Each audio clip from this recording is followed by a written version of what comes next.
नमस्कार मित्रों कार्तिक मास का महात्म्य का अध्याय 22वां। चलिए देरी न करते हुए कहानी शुरू करते हैं। आगे भी मैंने आपको कहानियाँ सुनाई हैं और आगे भी मैं आपको पूरी सुनाते रहूँगा कार्तिक मास की पूरी कहानियाँ। चलिए कहानी शुरू करते हैं। राजा पृथु ने कहा, हे नारद जी, आप कृपया करके मुझे ये बतलाए कि वृंदा को मोहित करके विष्णु जी ने क्या किया और फिर वह कहाँ गए।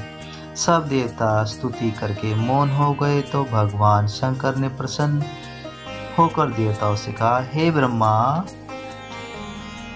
आदि देवताओं, जलंधर तो मेरा ही अंश था ना। मैंने उसे तुम्हारे लिए नहीं मारा, यह मेरी सांसारिक लीला थी। फिर भी आप लोग सत्य कहिए कि इससे आप सुखी हुए या नहीं हुए। तब ब्रह्मा आदि देवताओं के नेत्र हर्षित खुल गए।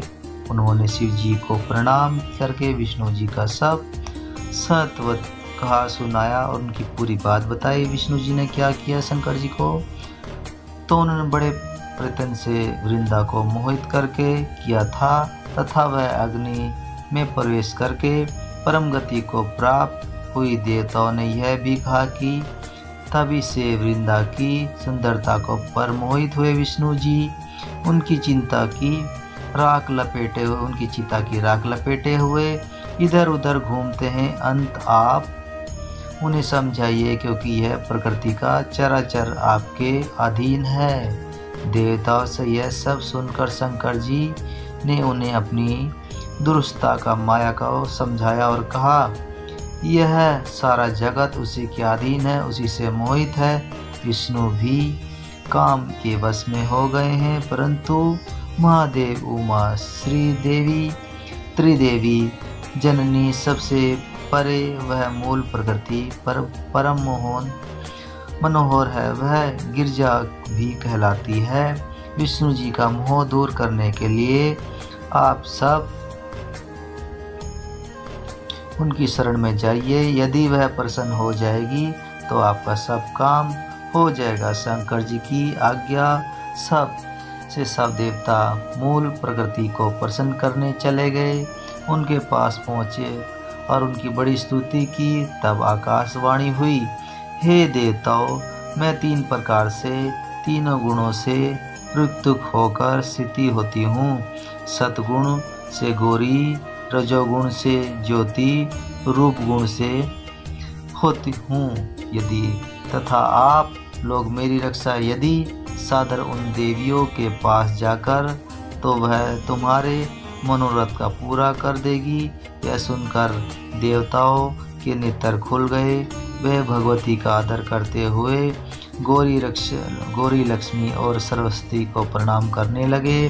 सब देवी देवताओं की भक्ति पूर्वक प्रार्थना से वह सब देवियां प्रकट हो गई।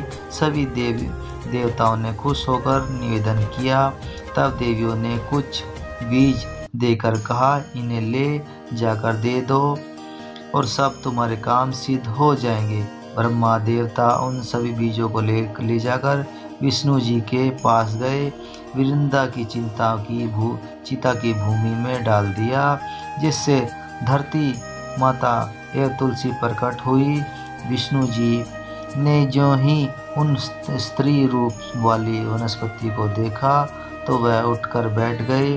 काम सकत चिंता से मोहित हो उनसे याचना करने लगे, हे धरती वह तुलसी उनसे प्रीति की, जो विष्णु सारा दुख भूलकर देवताओं को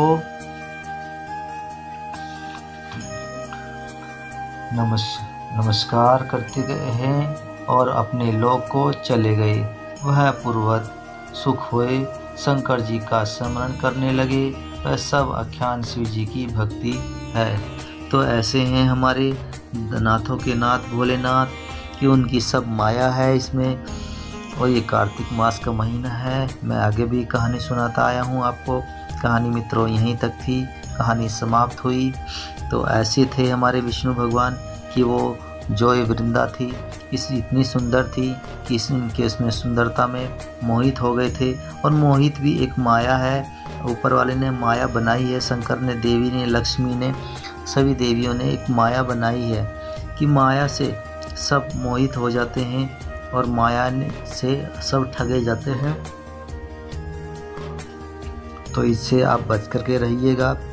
और ये थी कहानी देवताओं की, क्योंकि जब भगवान विष्णु नहीं बच पाए तो हमारी तो बात ही क्या है देवी माया से।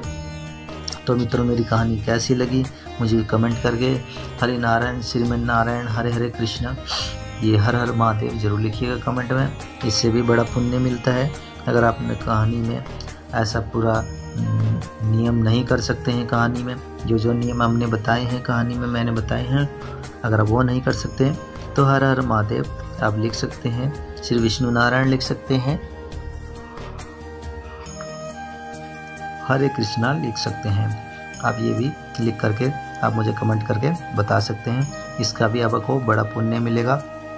और कल आपको सुनाएंगे, आपको मैं 23वीं कहानी सुनाऊंगा। नारद जी ने क्या कहा, इसी कारण से आप तुलसी की जड़ को भगवान विष्णु की पूजा की जाती है। तो ये इससे तुलसी की पूजा क्यों की जाती है, यमदूत का